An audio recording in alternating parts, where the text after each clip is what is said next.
Ikaduha, Walay na iba. why na sayon. Ang ikatulo, Sama sa some not ready. Ang upan. Moto na kalitan. Katingala, kay ang ilang ni Balaan linaw kanindos kalibutan, walay problema ang tao. Nangyayari. So wala na ready.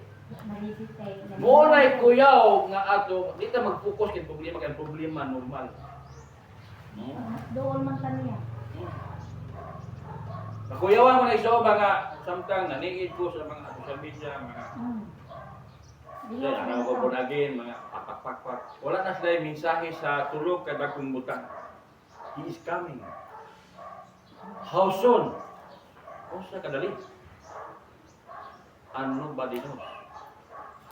And some not ready. Makalitan, kaya naman, linaw kayo, wala kabalinggan, wala problema, go shopping anywhere. Happy go lucky. Sama siya sa babaeng nagbati, nag-aguroy. Muna itong palandungan sa kaya bakit. Gusto ko nga, inaot kitang tanang tagatubod na akong misyon, walay mawala. So, tagaan na ng pagtagad. Sige nga, the three big things, very sure. Tulog ka na kung butang na, sure yung kayo mga itabo. Na, kumusta man itong dili andam?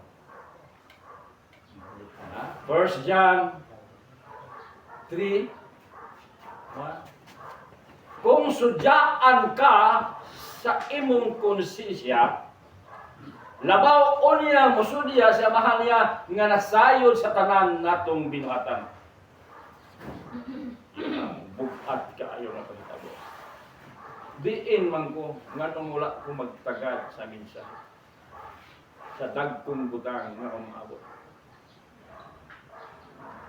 Saya na magkamatog na ito si tabangin ko andam sa akong pamilya o sa kongregasyon. Pinatangkan sa bagay, wala may himpit. Punod na tayo ipon, na tayo paghago nga pag-ampo nga ang tanan makakapot sa maong tinguhan.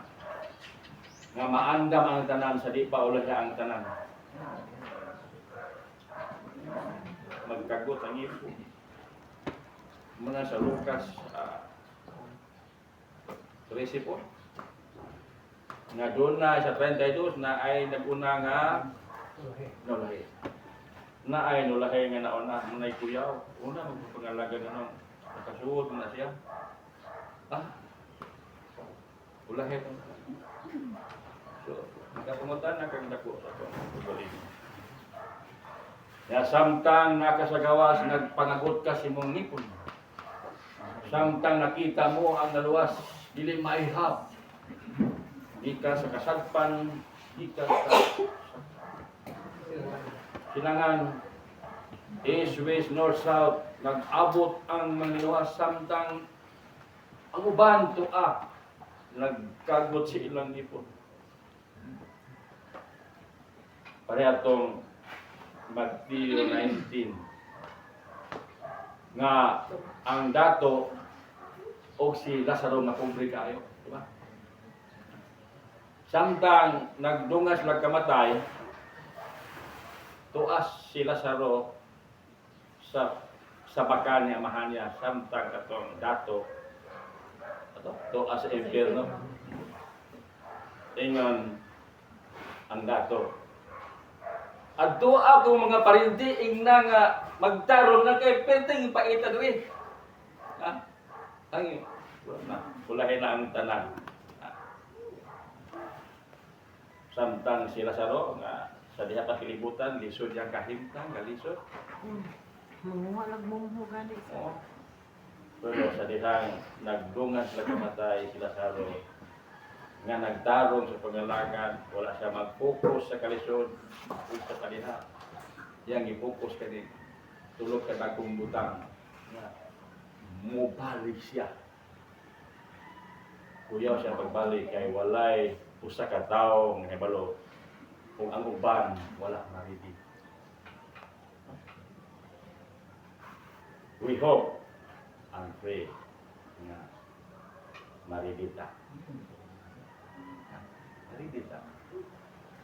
Kaya tagabalo kay karong we are now living in the last days.